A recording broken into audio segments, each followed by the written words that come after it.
پاک چین شراکت داری چٹان کی طرح مضبوط ہیں۔ چین کے ساتھ دوستانہ تعلقات قائم رکھنا پاکستانی قوم کا متفقہ موقف ہے۔ فیلڈ مارشل سید عاصم منیر کا چینی وزیر خارجہ وانگ ای سے ملاقات میں اظہار خیال۔ چینی وزیر خارجہ نے کہا پاکستانی فوج قومی استحکام کا ستون اور پاک چین دوستی اور تعاون کی مضبوط محافظ ہے۔ فیلڈ مارشل سید عاصم منیر کی وانگ ای سے ملاقات کے بعد چینی وزارت خارجہ کا اہم بیان سامنے آ گیا۔ فیلڈ مارشل سید عاصم منیر کی پاکستان میں چینی اہلکاروں، منصوبوں اور اداروں کی حفاظت یقینی بنانے کی یقین دہانی۔ کہا دونوں ممالک ہمیشہ ایک دوسرے کے دکھ سکھ میں شریک رہے ہیں۔ چین کے ساتھ پاکستانی فوج انسداد دہشت گردی اور سیکورٹی تعاون کو فعال طور پر فروغ دینے کے لیے تیار ہے۔ پاک چین دوستی کو مزید مستحکم بنانے کے لیے اقدامات اور ترقی کی راہ پر سفر جاری رکھا جائے گا۔ چینی وزیر خارجہ وانگ ای نے کہا پاک فوج نے دونوں ممالک کی قیادت کے اہم فیصلوں کی حمایت کی۔ دنیا میں غیر یقینی حالات میں مضبوط پاک چین تعلقات کو فروغ دینا علاقائی امن و استحکام کے لیے نہایت سود مند ہے۔ چین نے ہمیشہ سفارتکاری میں پاکستان کو اولین ترجیح دی۔ وقت کے کڑے امتحانات کے باوجود پاک چین تعلقات مزید مضبوط ہوئے۔ دونوں ممالک ایک مضبوط روایتی دوستی قائم کر چکے ہیں۔ چین عالمی امور میں پاکستان کے بڑے کردار کا خیر مقدم کرتا ہے۔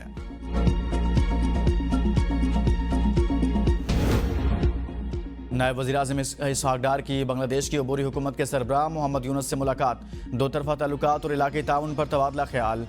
تجارت، سرمایہ کاری اور تعلیم کے شعبوں میں تعاون بڑھانے پر اتفاق۔ دونوں رہنماؤں نے عوامی روابط کو مضبوط بنانے پر زور دیا۔ نائب وزیراعظم نے پروفیسر محمد یونس کو وزیراعظم شہباز شریف کی جانب سے نیک خواہشات پہنچائی۔ نائب وزیراعظم اسحاق ڈار نے کہا پاکستان بنگلہ دیش کے ساتھ تعلقات کو مزید فروغ دینا چاہتا ہے۔ محمد یونس نے کہا باہمی تعاون سے خطے میں معاشی استحکام ممکن ہے۔ اسحاق ڈار کی ڈھاکہ میں بیگم خالدہ ضیاء سے ملاقات۔ باہمی دلچسپی کے امور پر گفتگو۔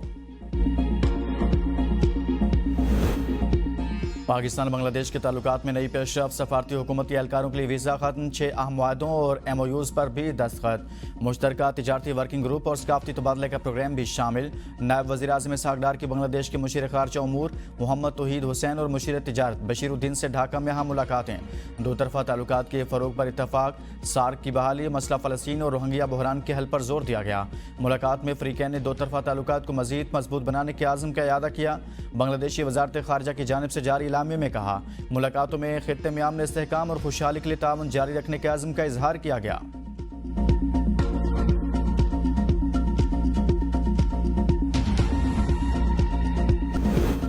وفاق اور صوبوں میں وسائل کی منصفانہ تقسیم کے لیے 11ویں قومی مالیاتی کمیشن کا اجلاس 29 اگست کو طلب۔ ذرائع وزارت خزانہ کے مطابق NFC اجلاس میں مرکزی حکومت مالیاتی اعداد و شمار صوبوں کے سامنے رکھے گی۔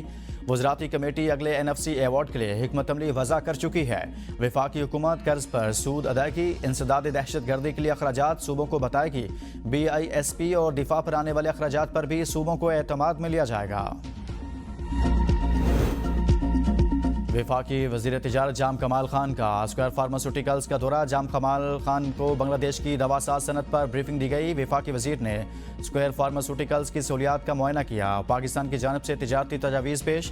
جام کمال خان کا کہنا ہے کہ پاکستان اور بنگلہ دیش کی فارماسیوٹیکل صنعتیں تعاون سے مزید ترقی کر سکتی ہیں۔ وزیر تجارت کا مشترکہ منصوبوں پر زور۔ نائب وزیر اعظم اسحاق ڈار کا دورہ بنگلہ دیش۔ پاکستان نے تعلیمی اور تربیتی تعاون کا نیا دروازہ کھول دیا۔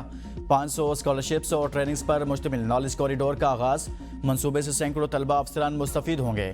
پاکستان 500 بنگلہ دیشی طلبہ کو اسکالرشپ دے گا۔ اگلے 5 برسوں میں بنگلہ دیشی طلبہ کو پاکستان میں اعلیٰ تعلیم کے مواقع فراہم کیے جائیں گے۔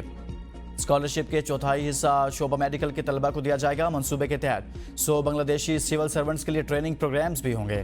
پاکستان نے بنگلہ دیشی طلبہ کے لیے اسکالرشپس کی تعداد 5 سے بڑھا کر 25 کر دی۔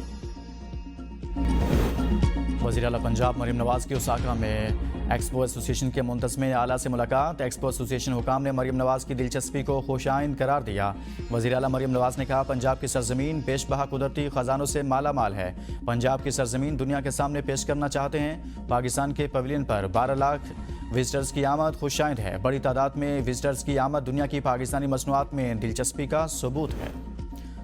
پیپلز پارٹی اور مسلم لیگ نون آزاد کشمیر میں انتخابی حکمت عملی فائنل۔ چیف الیکشن کمشنر سمیت آئینی عہدوں پر تقرریاں مشاورت کے بغیر قبول نہیں ہوں گی۔ شاہ غلام قادر اور چوہدری محمد ریاض کی اہم ملاقات۔ آزاد کشمیر کی مجموعی سیاسی صورتحال پر تفصیلی غور۔ پیپلز پارٹی اور مسلم لیگ نون کا مشترکہ لاہ عمل بنانے پر اتفاق۔ آزاد کشمیر کے عام انتخابات میں دونوں جماعتیں الگ الگ امیدوار لائیں گی۔ کسی بھی حلقے میں پیپلز پارٹی اور مسلم لیگ نون کا مشترکہ امیدوار کھڑا نہیں کیا جائے گا۔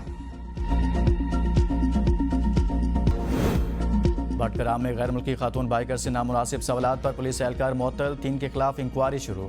ہالینڈ کی مشہور بائیک رائڈر نورالی نے 6 الگ الگ پولیس ٹیموں نے تحقیقات کی، نام اور عمر پوچھی، دستاویزات چیک کی، یہ سوال بھی کیا 37 سال کی عمر میں شادی کیوں نہیں کی، تمہارا شوہر کہاں ہے؟ نورالی نے اپنے ساتھ بیتی صورتحال کو فلم بند کر کے یوٹیوب پر اپلوڈ کر دیا۔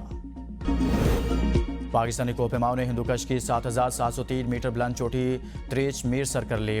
بلتستان سے تعلق رکھنے والے کوپیما سرباز خان اور عابد بیگ نے چوٹی پر پاکستانی پرچم لہرایا۔ وزیر اعلیٰ خیبر پختونخوا یمین گنڈا پور کی کوپیماؤں کو مبارکباد، 2 سال کی رائلٹی فیس معاف کر دی۔ ٹیم میں شامل دیگر 5 کوپیما سخت موسمی صورتحال کے باعث 7300 میٹر تک پہنچ چکے۔ امریکہ میں انٹرنیشنل کامبیٹ جوجٹسو چیمپئن شپ میں پاکستان کی شاندار کامیابی۔ عبدالحنان بٹ نے 93 کلو گرام کیٹیگری اور حسیب مصطفیٰ نے 85 کلو گرام کیٹیگری میں گولڈ میڈل جیتا۔ دونوں نے فائنل میں امریکی کھلاڑیوں کو ہرا کر پاکستان کا اور سالگرہ مبارک۔ گلوکار سجاد علی، ان کے سپر ہٹ گانے آج بھی سماعتوں میں رس گھولتے ہیں۔